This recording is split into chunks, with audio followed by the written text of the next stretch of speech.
Hello po, magandang araw po.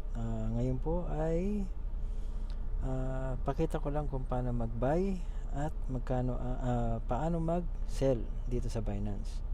So dito po tayo sa home. Punta po tayo ng market. Tapos pili po tayo ng coin na gusto natin. Kunyari punta kayo ng spot or favorites kung meron na kayo nakalagay sa favorites. Kung wala pa kayo nakalagay sa favorites, punta kayo ng search coin sa taas. Tapos search. Kunyari Matic or Polygon. Matic. Yan, search natin Matic. Ang i-prepare po natin sa Matic ay kailangan USDT. Kasi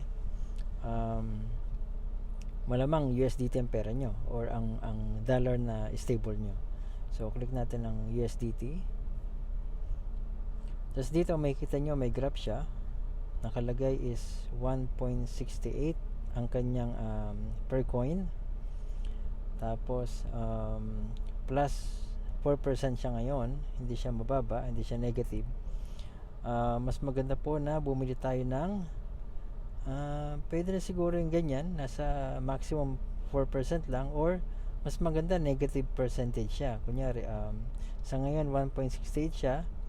Siguro dito sa makikita natin sa pinakababa yung 1.609, malamang negative yan eh. So pwede example lang naman. So kunyari buy tayo, buy natin siya, buy, click natin buy, si buy. So ay teka, wala yata akong cash. Sandali check po muna natin kung meron tayong USDT na cash sa ating wallet. So baba tayo sa baba sa may kanan, wallets. Tapos spot. Okay, naka-spot siya. Wala pala akong USDT. Ang gawin natin, paano ba to? Magbenta tayo ng Matic para na magkaroon ako ng USDT. Sige. Sa ngayon, gawin muna natin, magbenta tayo, mag-sell tayo. Okay, punta tayo ng trade kasi wala pala akong USDT eh. So magsisell tayo. Kunyari market muna dahil wala pa tayo kunyari nga naka-trade. So market muna, punta tayong spot. Since wala pa tayong favorites na ganito, punta tayo ng spot. Ayan, makakakita kayo dito ng mga coins na pwede nyong ibenta or pwede nyong i-buy. Ayan. So since meron akong Matic, punta ako ng wallets, click ko yung Matic ngayon. Ang pipiliin ko dito ay ito po yung Matic natin, 175 coins. Ang equivalent niya sa dollar ay 294.88. So click natin ang USDT na kapares ng Matic na nasa baba, nasa kaliwa. Click natin. Tapos click natin ng sell. Tapos baguhin natin yung presyo nasa taas. Yan, baguhin natin yan. Kailangan mataas. So sabihin natin 1.8, ganyan siya kataas, or 1.9, or kung kaya nyo maghintay to $2 per coin. Pero sa ngayon, example lang muna. So ang gagawin natin, i-buy na natin siya ng mababa, 1.68. Taas natin ng konti, sabihin natin sa ngayon kasi ang presyo niya is 1.684, 1.683, mabilis. So sabihin natin 1.684. Yan. Tapos done. Tapos since example lang naman to, gawin ko siyang total na USDT, hindi dito sa may amount. Dito tayo sa total USDT. Gawin ko siyang $11 lang. Ayan. Ang $11 equivalent niya is 6.5 na coins. So 6 na coins at kalahating coin. Ayan. So done natin. Tapos pindutin natin ang sell. Kita niyo tumataas na siya. Lumagpas na siya ng 685 na siya. So palitan natin to 686, 685. Yan, para hindi tayo lugi. So done. Tapos 6.5 naging 10, done. Tapos sell. Ayan. Confirm. Ayan. So, anong nangyari? Parang ayun, pumasok siya dito sa baba. So, nagkaroon ka ng open orders na nagsisell ka ng Matic/USDT. Ng presyo niya ay 1.685. Makikita natin yan dito sa kahilera na itong open orders na yan. Meron kang makikitang parang icon na maliit na rectangle. Click natin yan. Ayan, nandiyan siya sa open orders. Once na ma-execute na yan, mapupunta dito sa trade history. Ayan, nandiyan yan sa trade history. So, meron akong trade history na buy, meron akong sell, meron akong sell, meron akong buy. Ayan. Order history, ito yung mga na-execute, na-filed. Ayan, na-filed na siya, oh. Na-filed na, lumabas na. Tapos, meron din mga na-cancel. Ayan, kumbaga history lang talaga yan.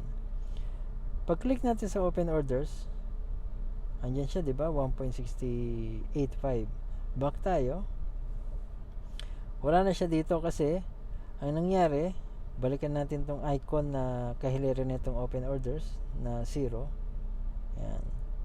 Ayan, papansin mo dito, wala nang open orders mo rin. Napunta na siya ngayon dito sa trade history.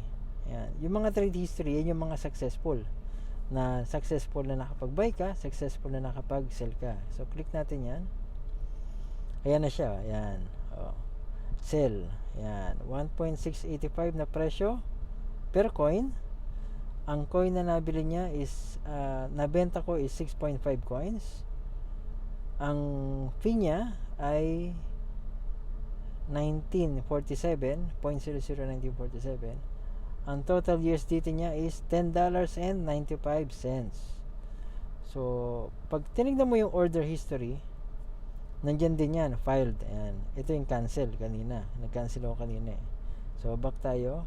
Ngayon, bibili naman tayo. So, balik muna tayo ng wallet.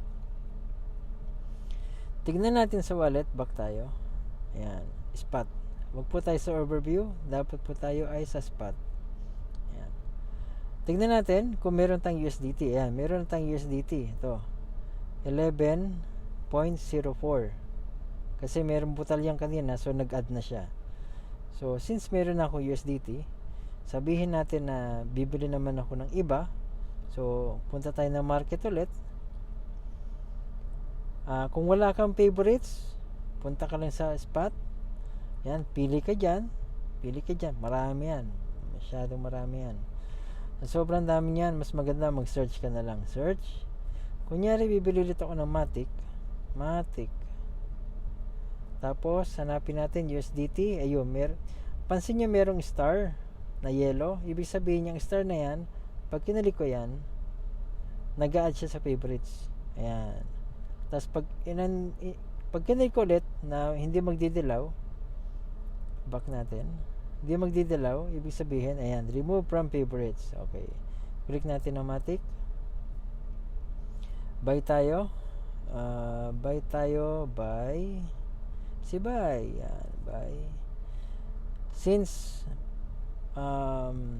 para mabilis lang din, buy tayo ng 1 point, dapat mababa. Dapat kung pwede 1.60, 1.5, 1.4, kung aabot siya ng 1.5, 1.4. Kaso pag tinignan mo kasi ang history, ang graph niya, search natin ulit Matic. Yan, nandito na yung Matic. Ang graph niya, ang pinababa niya is 1.6. Ayan, kita nyo 1.6. Ito, yan. Yan. Hindi ko mana eh. Ayan, 1.6 ang pinababa niya. So, para lang mabilis, ang pinamataas niya is 1.697. Nasa taas po yan. 1.697 nasa taas gitna itong may green. Yan, yung green ay pataas, yung red ay pababa. Ayan. Kumbaga, down siya nun. Pag red, up siya kapag green. Ganon. So, buy tayo. Buy natin 1.68478. Meron kasing 68. Ito. Kapag na-click nyo to, done ko lang muna. Pag na-click nyo tong nasa taas ng open orders, may makita ka dyan parang button na red tapos green na may mga guhit-guhit. Nasa kaliwang gilid siya ng buy na matic na pindutan. Click natin yan. Click. Ayan. I-click natin sell orders. Kulay pula yan. Yan yung mga nagbebenta. So, pansin nyo yung icon din nagbago. Naging red na rectangle na outline. So, click natin ulit yan. Buy orders naman. Yan. Makikita natin yung mga nagbebenta. Ayun, merong malaki na nagbebenta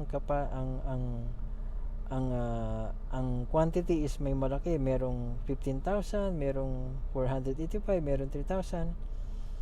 So, wag na natin pansinin yon. Pansinin natin is mababang presyo. So 1.68, sabihin natin 1. Para lang mabilis, 1.65 1. Merong 1.65 na nakita ko eh.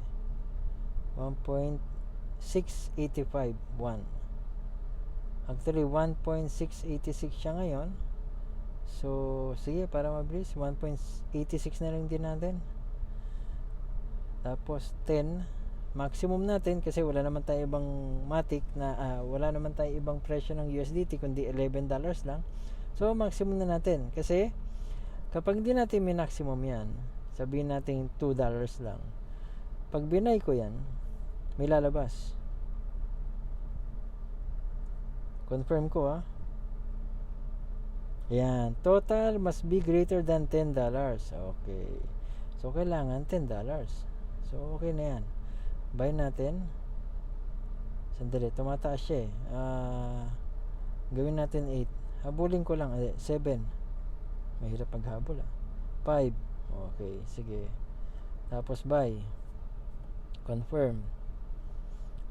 Biglang nawala. Bakit biglang nawala? Kasi nabenta na siya kagad dahil mababay na, medyo halos hindi ganun kababa yung binenta natin. Para lang mabilis. Okay. So, punta tayo dito sa may open orders. Kahilera niyan yung icon na rectangle na parang gray. Yan. Click natin. Wala na siya sa open orders kasi na-file na siya. Order history, nandyan siya. Filed. Kita nyo, buy limit 1.6875. Ang total coins is 6.5. So, trade history. Ayan. Matic USDT buy. Price per coin is 1.6875. Filed 6.5 coins. Fee or yung gas fee is 0.001951. Total ng nabili ko in dollar is $10.9685. Yan. So, ganoon na po siya. Ngayon, para ma-check natin kung meron pa tayong USDT na presyo, punta tayo ng wallet. Ayan, papansin natin sa wallet natin, sa my spot, ang USDT mo is 0 na. So, hindi ka na pwede makabili kasi 0 na yan eh. Tapos, at least meron kang $10 kasi minimum is $10. So, ang matic natin is, ang total matic natin ay 175.18 coins. Ang equivalent niya per dollar is 295.11. So, magbebenta naman ako ngayon ng medyo malaki-laki na kasi sayang eh. So, trade tayo. So, sige, punta tayong wallet muna. Click natin itong Matic.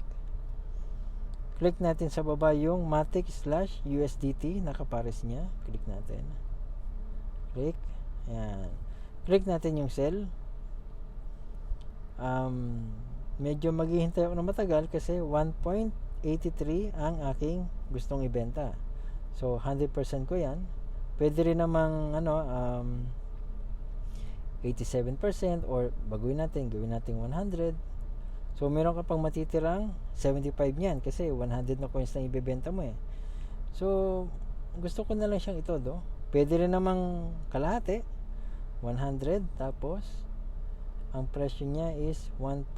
Sabihin natin 1.8 o sige 1.83, tapos 100 coins na ang total na lalabas niyan is 183 kapag nabenta ko yung 100 coins sa presyong $1.83.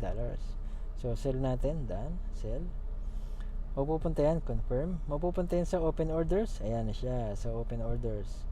Ngayon, meron pa akong natitirang available. 75.183 na coins ng Matic. So, gagawin ko naman yan. Taasan ko naman yan. Kasi, sabihin natin 95. Tignan natin kung magkano 95. 146. So, since may butal siya, 146.4, edi babaan ko. Baka mangyari yan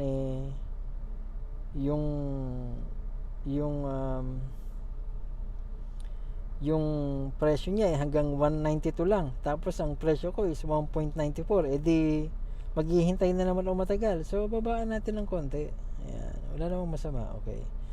Selmatic. Panigurado lang na baka ang pinakamataas niya bukas or after 2 days is 1.92. Edi pasok pa ako. Pero kung ang presyo ko is na binibenta is 1.94 per coin, tapos hanggang 1.93 lang siya, edi maghihintay na naman ako ilang araw. So babaan na lang natin, panigurado lang. So Selmatic, sell, confirm. So yan, pwede kayo magbenta ng dalawa na iisang coin lang. Kumbaga, yung isa isang presyo, isa ibang presyo. Bakit yung isa mababa 1.83, yung isa 1.92? So, gusto ko lang manigurado na umabot man siya ng 1.9 or 1.85, sigurado meron na ako nabenta. Yung isa, kumbaga, okay lang na maghintay pa ako ng ilang araw kasi mataas naman yung presyo yung binibenta ko per coin eh. So, ganun po siya. Kasi dito sa markets, click natin yung markets, hanapin natin ulit si Matic, USDT. Yung graph niya, yan yung graph niya oh. So, pag tinignan natin, sinum out natin, yun, ang pinakamataas niya is 1.85. Oh, 1.88, 1.89, 1.89. Meron siyang 1.98, yun nasa dulo sa kaliwa. Kaso, ilang araw yan. So, maganda rin yung dalawang binibenta mo. Isa medyo mababa. Yung isa naman, medyo mataas ang benta mo per coin, pero kailangan mo maghintay. Yan, ganun po siya. So, ngayon, since dito tayo, no, gawa tayo ng alert. So, yung alert, next time na lang yan. Okay. Salamat.